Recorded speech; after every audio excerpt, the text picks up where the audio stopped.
Hi,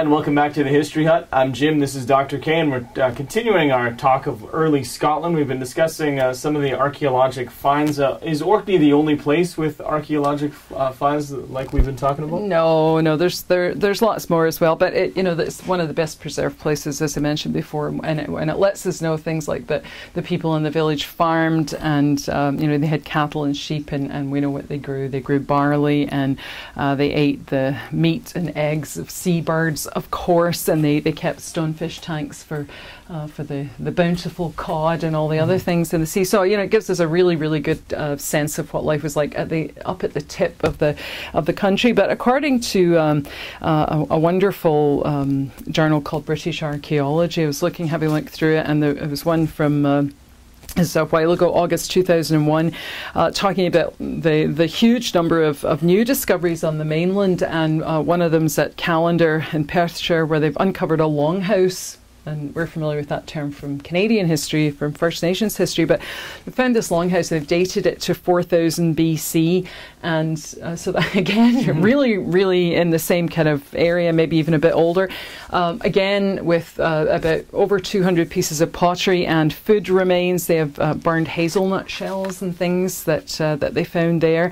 And the longhouse is 25 metres long, 10 metres wide, and probably subdivided. So house about 20 people, and probably their animals as well, and walls made of massive timber posts and wooden partitions. And they've since then found other longhouses longhouse sites on the mainland. So quite a few other places. So that kind of dispels the notion that it's just way up at the top and there's nothing else going on in the kind of middle part all the way down to the border. So it's just a case of actually finding them, and whenever they do, usually not all the time, but some of the times when they get new finds, it's they're building a parking lot or they're a housing scheme, and they'll start to dig and they'll find something, and then archaeologists have 6 months to go in and have a look through the site and see what they can get out of it before capitalism continues on and takes all of that stuff away. So the Stone Age, really very interesting period. Are there any Bronze Age sites? Oh, Bronze Age, you like bronze, do you? Yeah, yes, they're bronze. After the Stone Age, of course, comes the Bronze Age, and that's about 2000 BC to about 66 BC-ish, just give or take a few hundred years. And you have, of course, there seems to be the arrival of a new group of people, the Beaker folk, and you see a different kind of production. And of course, that's why, lots of metalwork, axes, daggers, shields, all of bronze. And so the Bronze Age brings Scotland, or the north of the island, into more contact with the south of the island, that area around Cornwall. That's, of course, what piques the interest of the Romans as well. They're interested in exactly the same thing, because Cornwall produced the tin needed for making bronze. So then you get that kind of contact within the island. And so again, that brings all sorts of changes in the way you would build your house, larger settlements, more productive capacity. And again, if you look to the north, you don't have to, but if you look to the north, and this time to the Shetland Islands, you can see excavated farms, and there's one at a place called Clickhimmin.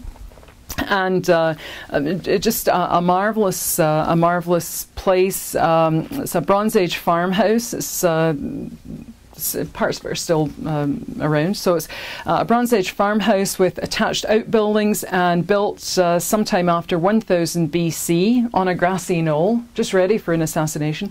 On a grassy knoll. They grew barley. They ground it into meal in querns that are you can see on the site, and they used local slate to make stone tools. But they also had highly polished stone knives that used there. They used peat for fuel, and between 300 and 100 BC, the grassy knoll is actually fortified, which is interesting. So it gets a big stone masonry sort of wall, and probably a drawbridge, and you had to enter in a very specific way so that obviously, you know, it's protection for people, so it's kind of frequently repaired and modified. So Clackemmon's really, really interesting, and there are other Bronze Age finds that are interesting as well. I believe they're interesting. I always think it's nice when they find cool stuff. So they found a necklace in a 4,000-year-old grave, and it's evidence of a Bronze Age settlement near Dunblane. And the thing that's kind of cool about it is that the fastener from the necklace comes from 200 miles away in North Yorkshire, and there are 124 pieces on the necklace, and it was made for a girl about 12 who was found in the tombs. They find her in the tomb with her lovely necklace on, and one of the arguments is that this could be Scotland's first family grave from the Bronze Age period, as opposed to, you know, just kind of burying people individually in the burial chambers. So you have that. There's also the Snorri Bane, a Bronze Age toy, and these have been found at sites all over Northern and Western Europe, and it's a child's toy, a type still recently used within the last 100 years in the north of Scotland. So it's called a snoring bone, or a Snorri Bane, made out of a pig's bone from the trotter, perforated, threaded with sinew and spun to make a rattling noise. So they found that as well. So a little kind of Bronze Age toy too, which is cool. There's also, again from British archaeology, there's also what appears to be a sacred pool with a circle of totem poles in a ring, and they found that in Argyll, kind of like, you know, like Myst or something, like one of those games. And the dig was in 1997, and they found all these totems, as I said, buried, and they thought it to be a votive pool, so kind of unique in Britain so far, anyway. And then the coolest find, I think, and the kind of weirdest one, is the mummies of Cladhallen. And the mummies, it's two mummified Bronze Age bodies, and they found them in South Uist in the Hebrides, and it's the first instance of deliberate mummification in Britain. So yeah, it's not all just down to Egypt, you know. Well, we were doing all that stuff as well. So they did some radiocarbon dating on it, and the mummies seem to be about 3,600 years old. So they think that the bodies were preserved in peat, put in peat for about 18 months, and then that demineralizes the body and just keeps the skin and the sinew. So they're pretty crazy looking.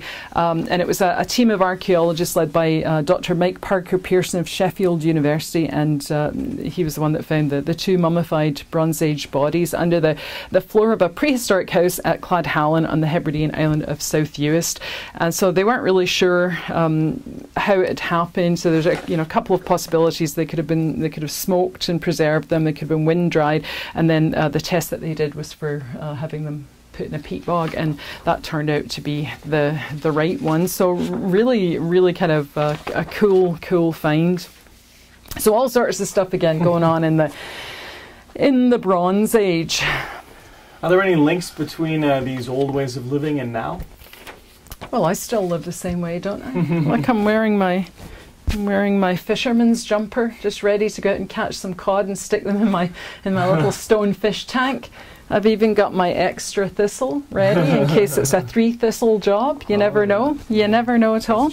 Yeah, there are some really interesting connections. So there's an article in BBC News from last year about the bird people of St Kilda, and it says, you know, St Kilda's 40 miles or so northwest of the Outer Hebrides. St Kilda is home to 1 million breeding seabirds that come to the islands each spring to breed and raise their young. But for hundreds, perhaps thousands of years, the little archipelago was also home to the bird people, this extraordinary group of men, women and children who lived what amounted to a hunter-gatherer lifestyle right into the early decades of the 20th century. So we're used to saying, you know, we use every part of the buffalo on the plains, and if it's Aberdeen, they used every part of the cow. Well, the St Kilda's people used every part of the bird. So it says it's quite surprising that the St Kildan people rarely ate fish.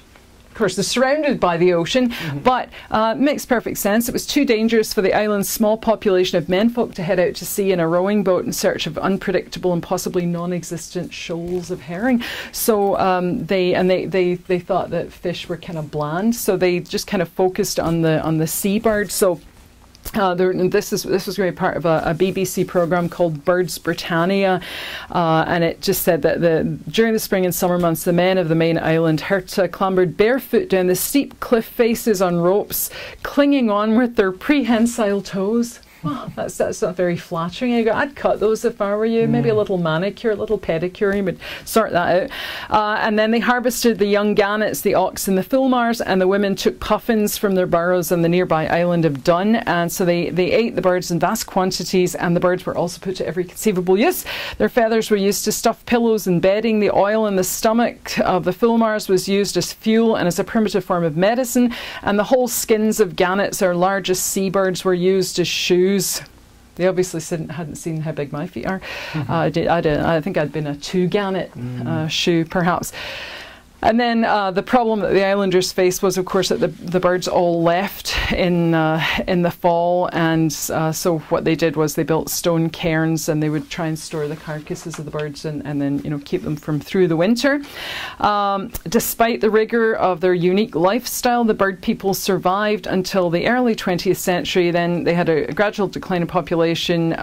They made the irreversible decision to leave their island home. So 80 years ago, in August of 1930, they set sail for a new life on the mainland, leaving behind that old way of life. But it would be a way of life that would have been kind of active for a long, long time. There was another BBC News, Highlands and Islands News from 2011.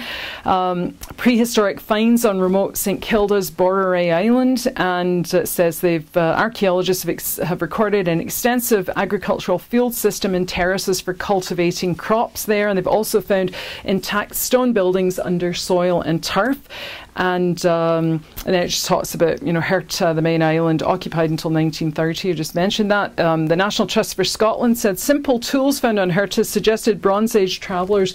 Oh yes, the Bronze Age travellers may have visited St Kilda 4,000 to 5,000 years ago from the Western Isles before people settled at an unknown date. And then it just talks about the sea cliffs, home to hundreds of thousands of seabirds. And the survey team found a stone building among 3 ancient settlement mounds, and they think that it might actually be older, that it might contain Iron Age artefacts. So, which would be the dates would be better for. Would kind of fit that. So the survey began in 2007. It's a 5-year project, and they're using satellite and digital technology to map traces of human occupation from early prehistory through to the modern period. And so it just says the latest discovery can only enhance St Kilda's mystique. It's one of only 27 locations in the world to have been awarded dual World Heritage status by UNESCO in recognition of its natural and cultural heritage. And then there was a wee other kind of update to this, again talking about Borreray, part of the St Kilda archipelago. And it said a team of Scottish archaeologists have now, in fact, found proof of an Iron Age community on the island. The revelation was made by the Royal Commission on the Ancient Historical Monuments of Scotland under its chief surveyor Ian Parker, and said until now we thought this place was just visited for seasonal hunting and gathering by the people of Herta, the biggest island, but the new discovery shows a farming community actually lived on the island as long ago as the prehistoric period, and it gives the agricultural remains in the mounds give a tantalising glimpse, he says, into the lives of people who live there. And it says, given the island's unfeasibly steep slopes, it's amazing that they even tried living there in the first place. And again, it says, implausible as it seems, settlers were drawn to the archipelago from ancient times, and simple stone tools found in Herta suggest that Bronze Age travellers may have visited St Kilda from the Western Isles over 4,000 to 5,000 years ago. Human occupation for at least 2,000 years, which is amazing, because if you're up in that part of the world, it's, it'd be pretty harsh. Pretty harsh. On Herta, they can see the ruins of the main street. And then it says, they've demonstrated the farming community lived and worked there perhaps more than 2,000 years ago. They've recorded an extensive agricultural field system and terracing for crops. So just amazing. Again, more and more evidence that at least, well, we know about the Iron Age, but even in the Bronze Age, that it's more extensive. The settlement's more extensive than anybody had thought. That our history doesn't kind of start in the AD period. There's also other kind of evidence that's newer. And when I say newer in the historian sense of the word newer, you know, kind of from the 11th century, and that's the Lewis chessmen. The Lewis chessmen, again found in the 1830s after, you know, a big storm, sand blown away. They found this incredible chess set. It's a Viking chess set, the Lewis chessmen. Marvelous pictures of it, and so we know that the Vikings were there playing games, just mucking about over there. Yeah, so some finds aren't that old, but still pretty amazing. And the Lewis chessmen they often, I think, go on tour. Yeah, they're like a band, you know. And they were at our own National Museum in Ottawa, Museum of Civilization. And they had the Lewis chessmen there. Some Viking stuff in the Lewis chessmen there. I was like, yes! But most of them are back in Edinburgh, I believe. So, time for one tiny more thing? Sure.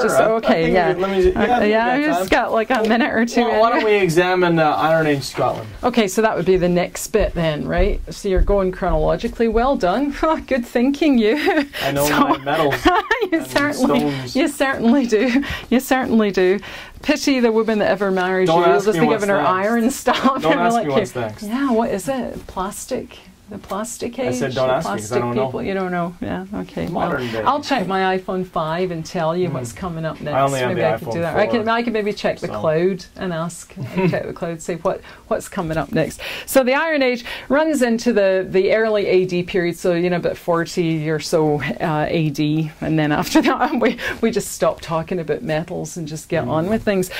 So people through the Iron Age, kind of still living in isolated areas because of the terrain. There's still no written records. So still have to rely on those archaeologists. So still no written records until the Roman period. So archaeology firmly in charge of the story here. But they tell us now that people were grouped in tribes. There's still no towns, but people are grouped maybe in larger groups than before. No idea what language they spoke, those archaeologists, they're hopeless. But by the Roman era, it's a type of Celtic, kind of maybe like a Welsh, if you're familiar with the Welsh language, be kind of like that. But again, you have a change in residence. So in the lowlands, you had what are called hill fort settlements. Hill fort settlements, and those are wooden palisaded villages. They seem to date to about the 7th century BC.